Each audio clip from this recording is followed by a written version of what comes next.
Well, we have kind of a different topic here tonight that we haven't talked about in quite a while, and we have Josh Plave, who is an expert in self-directed retirement accounts. But Josh, you really have some other interesting background that has been different from some of our other guests who have talked about self-directing IRA, because you've also done some multifamily syndications that I think we're going to kind of deep dive into here as well. But I really appreciate you being on the show and kind of talking us through some of this and getting into the weeds. Yeah, thanks so much for having me, Jack. I love getting into the weeds here. So before we start things off, I want to make sure that everybody has your contact information, because sometimes we kind of get really into this and the conversation rolls, and I want to make sure that everybody has a way to get a hold of you. So make sure everybody bookmarks wall2main.com. That's WALLTOMAIN.com to get some of the information there. But where else can they find you? Yeah, you can find me at josh@wall2main.com on Facebook, Instagram, and you can even call me at 240-620-3380. Well, that is very brave to give out a phone number. I'm just going to warn you. I'm always happy to talk to investors about their current situation. So, well, we're going to start with a very generic, broad topic and put you on the spot. So first of all, we have a lot of newer listeners that listen to this show, and they're going to ask themselves, what is a self-directed IRA? Yeah, so it's once you kind of learn about it, it's actually fairly simple. Essentially, many people have an IRA or a 401k, and the way it's currently held is at a custodian. It's at a Schwab, Vanguard, Fidelity type of a place. And what those type of custodians do, they're set up to trade with equities in stocks, bonds, mutual funds, things like that. And all a self-directed IRA is it's a fancy way to say it's at a different custodian, allowing you to invest in things that aren't stocks, bonds, and mutual funds. You can invest in really anything you'd like. There's very little restriction on it.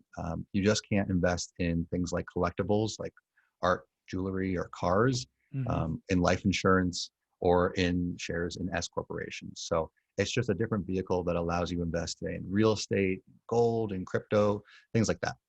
Sure. So when you're investing in real estate, for example, are there any restrictions or requirements associated with that type of transaction? Yeah, so there are things.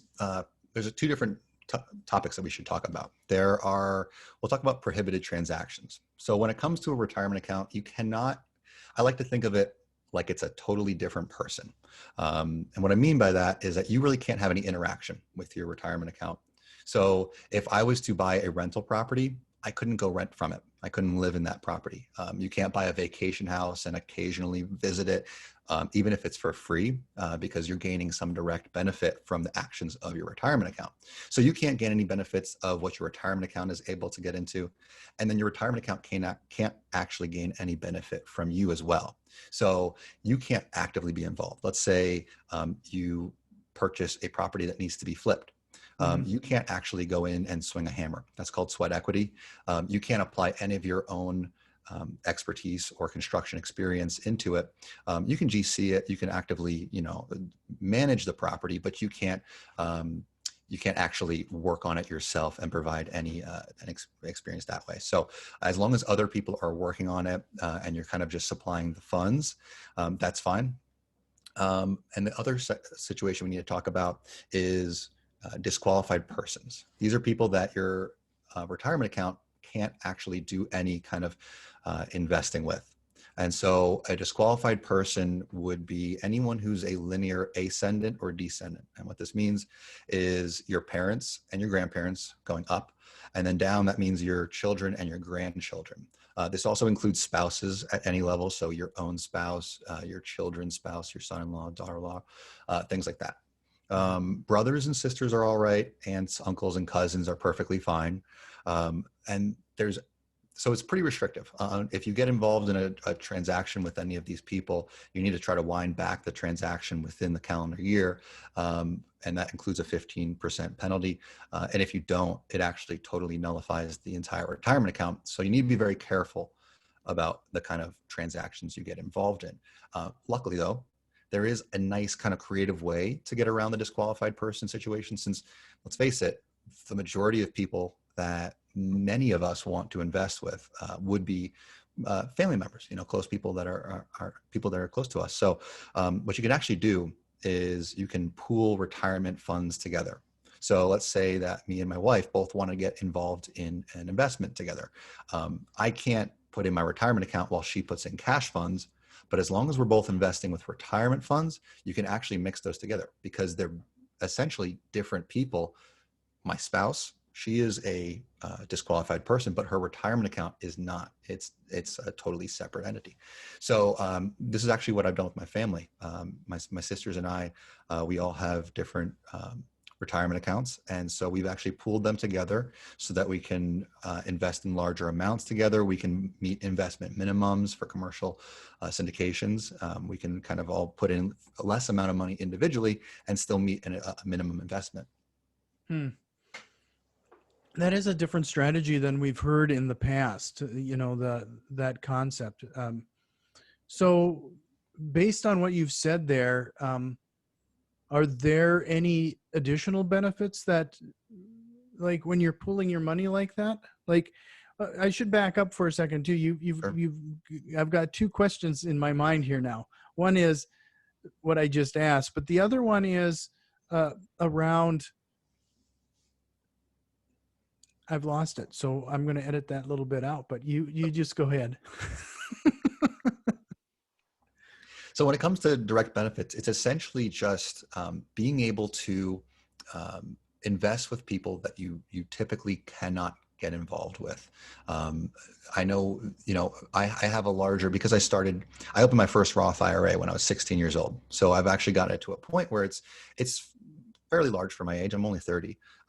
But my spouse, she started a little later. So she wouldn't be able to actually get involved in investing with her retirement account just yet because it's a newer account. It's under $15,000-$20,000. So by pooling together, I can actually start to grow her retirement account at a faster rate than I typically would be able to, because I'm using the power and leverage of myself and my sisters as well if we are able to combine accounts. And like I mentioned earlier, I do multifamily syndications, and the typical minimum investment in a syndication would be somewhere between, let's say, $50,000 and $75,000. So when I've invested with my sisters, I have two sisters, and so we each supply $25,000, and so it doesn't take as much of a hit every time that we go to invest, but we're actually able to diversify even more broadly because we can get into more deals at a lower rate on an individual level. Mm-hmm. So, well, let's go to that where people are going to be asking themselves now that they basically have most of their retirement money locked in an existing account, whether it's IRA or 401ks. Is there a way for those people to participate in what you're talking about? Yeah, so we'll categorize this into two different categories. The first and easiest one is with an old 401k or an old IRA from a past employer. This is either held at your past employer in their current administrator, and you just need to ask for control of it and roll it over to a new account, or it's you have control over it. And at that point, it's very easy to open up a self-directed account and transfer the funds over. On the other side of things, if you have your funds still with the majority of your funds with an employer that you're currently with, that's a little trickier. You need to have the account in your control to be able to do a self-directed rollover. So what needs to happen is your plan needs to actually allow for what's called an in-service rollover. Now, unfortunately, a lot of plans actually don't allow for an in-service rollover. So a lot of the times for people like this, it's not necessarily possible. But the nice thing is certain plans allow for it, as well as if you are closer to retirement age. I've seen that many investors who are like 55 and over, some of the plans are structured that they start to allow for them to do in-service rollovers and take more control of their dollars. So that's nice. The nice thing is for 2020, we have a little bit of a change. The CARES Act actually came out and applied some changes directly for retirement accounts. What they did was they created this thing called the coronavirus related distribution. And so this was actually modeled after the Hurricane Katrina um, provisions that they created Hmm. a few years ago. And so what you can do is if you feel that you have been adversely affected by coronavirus, and you can declare what's called a coronavirus related distribution. And so if this is, if your money is held at a current employer's 401k, you can take out up to $100,000 from that 401k and declare it as a coronavirus related distribution. And when it's out of the account, you can do one of two things. The first one is you can actually just take it as income, and you don't have to, have it in a retirement account anymore. And that income, the nice thing is you don't have the early withdrawal penalty fee. There's usually, I believe, a 15% early withdrawal penalty fee. Hmm. And then you split it up over 3 years. So the income tax, let's say if the income tax is supposed to be $30,000, you actually pay 10 in 2020, 2021, and 2022. Hmm. The other thing that you can do when you have the money is you can actually move it over into another qualified retirement plan. And that includes things like IRAs, a solo 401k you've established, any other plan that you have. And it doesn't have to be established before you do this. You can establish it after you have the money. You don't end up paying any early penalty fee. You don't end up paying any income tax. And it's essentially a way for you to take money from your employer-sponsored 401k plan and move it over into a plan that you now control. Previously, you wouldn't have actually had any ability to touch that money. Now, the only downside to this program that I'm finding with many investors is that the employer actually has to opt in. And so we're finding that many employers aren't opting in. It's worth giving your employer a call, checking with the administrator.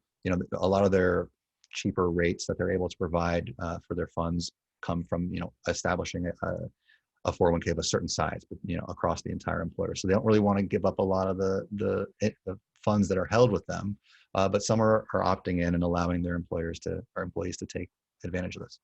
Hmm. So, we're going to just jump back just one subject matter there. You were talking about pooling your money with some of your siblings. It was, or, for that matter, I guess it doesn't have to be those siblings. Is there do you have to create some sort of entity then that you're investing together in, or how does that process work?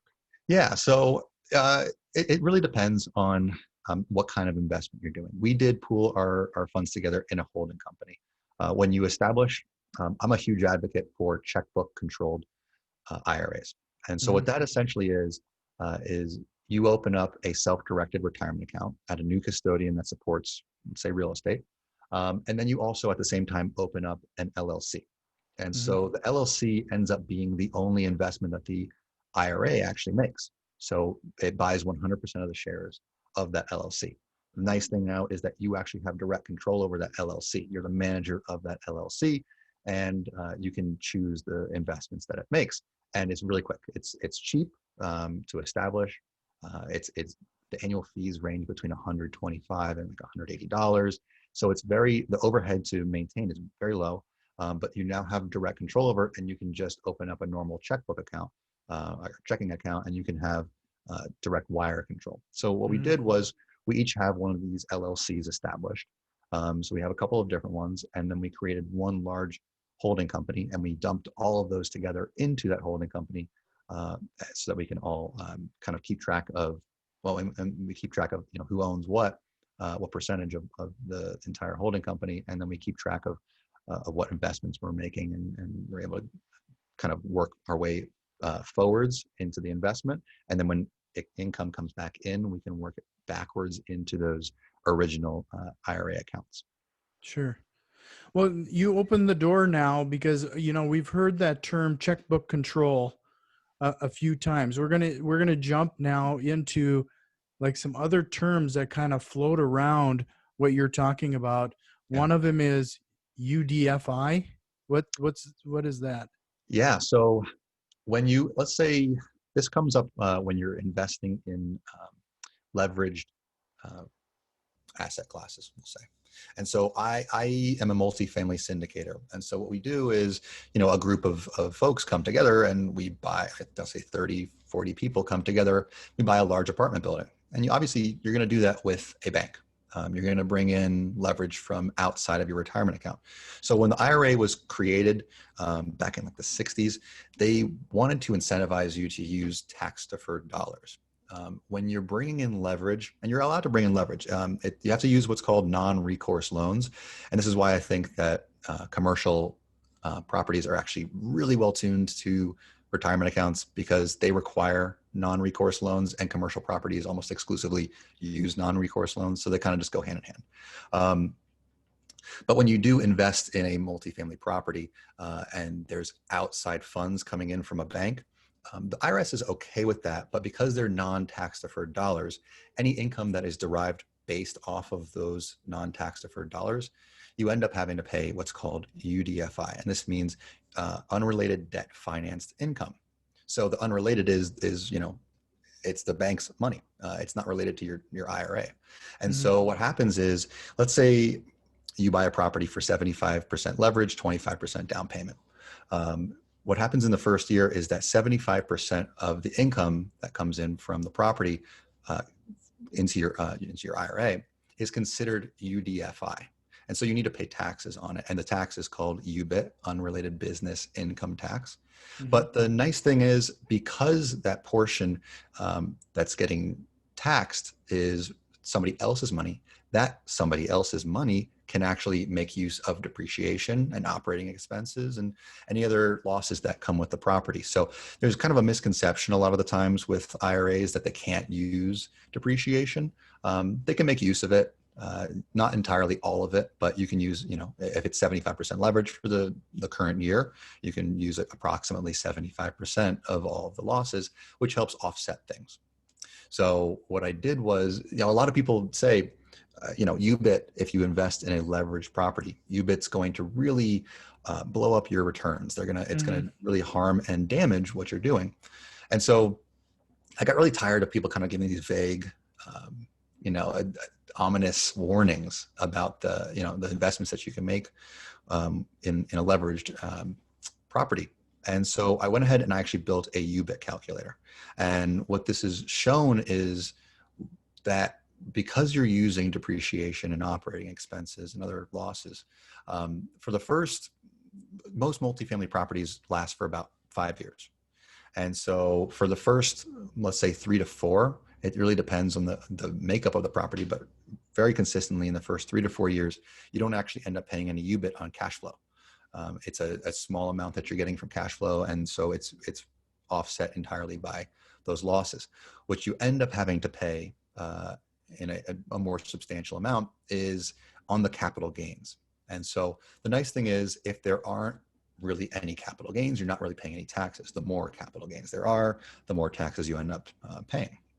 And so on a typical multifamily property, if over 5 years, let's say it's able to return 20% annually, we're seeing essentially about a 3 to 4% reduction annually in returns. And so in that last year, you do have to pay a fairly substantial amount. And that, I just want to clarify, that amount comes out of the capital gains. So you don't really have to pay it yourself. You don't have to have any kind of like dry gunpowder sitting on the side. But when you do have capital gains come in, you do have to pay a more sizable amount on the gains. But let's say if it's a 20% return, it brings it down to somewhere between a 16 and a 17% return annually. So if you think that's still a good return, it's worth your while. If you think that you kind of don't want to deal with it and you want to go into a more passive avenue, that's, it's fine too. But I was happy that I was able to kind of come up with that solution and see exactly what happens in a leveraged asset. And so when I come up with a new opportunity, whenever I find a new opportunity, I provide my investors with the UBIT calculator. So not only do they get the projected earnings, but they also get the projected taxes for a retirement account as well. Sure. So if somebody was interested in finding that calculator, because I know that's what people are going to be looking for if they hear this episode, is that something you could maybe share? Yeah. So on my website, on the header, one of the sections is UBIT calculator, and I run you through what the calculator looks like. It's an Excel spreadsheet essentially, and so it's stick with me. There's a lot of numbers and lines in there, but everything has its place, and it's all well explained. And so I kind of run you through the UBIT calculator itself. And then if people do sign up to be an investor with me, then I do provide it every time for each new investment going forward. Sure. So if they head over to wall2main.com, that's where you're going to find that. And I'll make sure to include that link in the show notes. Yeah. So with everything that we've been talking about here right now, then what do you think is the more practical way to invest this capital? Like, okay, you have, let's say they've gone through this whole process now. They got the checkbook control. Do they, what do they do with it? What would you recommend? Yeah. So what I honestly recommend what I ended up doing. I'm very happy with kind of, I don't really have any regrets with the process that I went through when I established my account. So what I started with actually was private money loans. And so you need to find someone that you trust. But essentially what it is someone is flipping a house and you provide them with a loan. And because this is a purely passive activity, there are none of that UBIT that I was talking about. There's no leverage associated with it. And you just get an interest rate. You just get paid a certain percentage that you establish with the lender. And you can have some points up front, and you can just have the interest come back into your account. And so that's really nice. It's kind of a set it and forget it type of situation. It's extremely passive. But what's really critical about that is you do find an operator who you trust. I happened to bump into a friend who I actually knew. I live in Denver. I bumped into him at a meetup here. I didn't know he was into real estate, and it turns out he was deep into real estate. And him and his childhood friend from kindergarten fix and flip buildings in Boston. And so I was able to look through their portfolio. I was able to kind of I already knew who he was. I knew, I trusted him. And so if you find yourself in a position where you know the person and you're happy and comfortable with providing them with, $100,000, $200,000, significant amounts of capital that you might have, then it's a great passive opportunity. If you want a little more control and you kind of want to pick, with a more professional, a larger group of folks, I really like syndications. They're a great opportunity. I personally do multifamily. There's all kinds of syndications. There's self-storage and, commercial, industrial, stuff like that. So those are great opportunities because they're passive. You cannot actively manage a multifamily property. You can't be a general partner in a multifamily property and invest with your retirement account. But the nice thing is you can still be a limited partner. You can just put the money in and see cash flow come into your retirement account whenever distributions come out. So when you first started out, did you have any issues with some of these syndications being accredited? Because some of those syndications required being an accredited investor, don't they? Yeah. So I not so much. I found a group that specifically focused on 506B, which is able to focus on sophisticated investors. I personally am not an accredited investor yet. So it enabled me to kind of get more involved. You do have to do, a little more homework. You need to kind of go to more events and meet more people and see, who's out there who you trust, and then also get to know them and find out about their track record and see what they're looking for. And as you get to know them, you can actually get involved if if you're sophisticated enough to make a clairvoyant decision on if this is a great investment for you or not, if it matches what your investing goals are. So once you meet that sophisticated level, if you find the right group and you find the right sponsors, it's still the opportunities are just as good as for accredited. Sure. So let's bring a little realism into this now. How are you doing with your personal investing when it comes to this type of thing? Like, how is it comparing to like people dumping money in the stock market? Or I think that's one of the more interesting things, that we just kind of blindly just trust that it's going to do something. This has got a bit more. This is a bit more transparent. You're likely going to know in more detail what's going on. Yeah. I've been doing a few podcasts lately, and you're the first person who's actually asking this, and I'm going to answer this honestly. When I decided to move everything from retirement accounts, in the stock market into real estate, what I did was, because I had them all in stocks previously, I sold a portfolio. And what I did was I opened up a Yahoo portfolio at the same time, a fake portfolio. Mm-hmm. And I essentially bought all of the same funds at the same rate that I sold at, so I could keep track of what my gains would have been past that. And since I sold, I'll admit, if I was in stocks, I would have done better. The stock market at this point is pretty detached from the economic picture. Valuations are pretty high compared to their actual earnings. So yes, I'm actually trailing where I would have been in the stocks. I'll be honest, but I'm very happy with where I'm at now because it's in a stable asset class. I don't know if, as stimulus dries up in the next few months, if they can't come to an agreement, who knows if the stock market is going to continue to climb. It's being, in my opinion, essentially propped up by, the Fed pumping money into the economy, which is what they need to do, but it's resulting in some inflated asset values. And so if I hadn't gotten into multifamily, I know my nerves would have been on, I would have been afraid a little more. I would have not had easy sleep at night.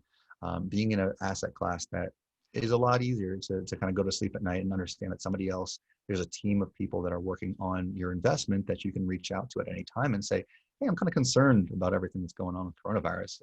Are you able to lease up the property? What's going on? You can reach out to those sponsors and you can get a feel for what's going on with your investment.